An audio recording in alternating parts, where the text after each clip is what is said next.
Okay, so when we first come in, you have this little area that's actually convenient because you could set up a little coat rack and some little shoe rack here.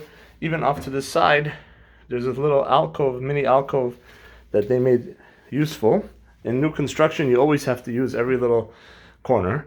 You can see the bathroom is very bright and clean. Of course, anything that needs to be done in terms of painting and caulking will be done for you in order to prep the apartment for you when you first come in, just like they received it. You have 3 sets of lights. You have the one above the medicine cabinet, you have a center light there, and that third one there is a heat lamp, which actually comes in handy in the winter time because it keeps the restroom nice and cozy when the weather is a little chilly. Coming over here, you see that you have a nice dining space over there, which is a very useful back wall, which many living rooms don't have. Usually you might have a living space that enters from right there so that you don't have a back wall. But here you have 4 usable wall spaces, so that makes it where you have a nice back wall that could be used as a dining space without taking away from the living room.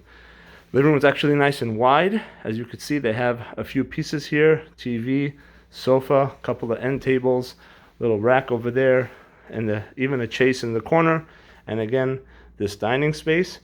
The bedrooms are ideal for roommates because they're about the same size. One's a little larger, they're about the same size, but they're nicely separated from the living room, so it gives you a lot of privacy. Right now, it's only a couple residing here, so the other one they've used more as a guest room office. So this is one of the rooms. That's a queen size bed. And you could, along this wall here, put a long dresser. You could also put one across the bed over there. And as you could see, they have central air in every room. You could put a night table there. It's a queen size bed. I'm going to go across to the kitchen that actually has a lot of nice counter and cabinet space. This is actually a little pantry just outside of the main part of the kitchen. So you could see it's like a wraparound counter. You have a lot of counter space. So you could do all of your gadgets and NutriBullet and coffee maker and microwave and toaster and everything and still have enough counter space to work with. You have a double sink there, 24-inch dishwasher. There is an exhaust system that's a slow exhaust, so it's never going to overwhelm. Any cooking's not going to overwhelm the living room. And you could see that you have also a filter over the stove there. This is this view of the kitchen here.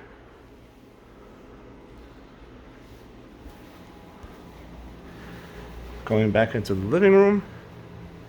It's a rear-facing apartment, so it's actually very quiet. Also, the floors are concrete, and so you have concrete above you and concrete below you. So you don't hear anything. You won't hear your neighbors, and it's very, very quiet. Between being in the rear and having concrete above and below, it's nice and quiet. So this is a similarly sized room than the other one. This one has a little bit of an alcove there, so you could put a very large wardrobe. And you also have this closet here, the width of this wall here.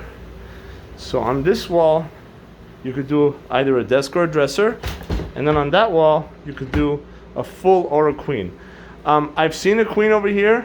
It won't allow for a night table, but you could do full and night table or queen and no night table. But then you have this extra alcove here where you could do either a very large chest or dresser or tall wardrobe. Then you also have that room, that space over there. You have that entire wall over there, which allows you to have an end table and a large dresser, or vice versa.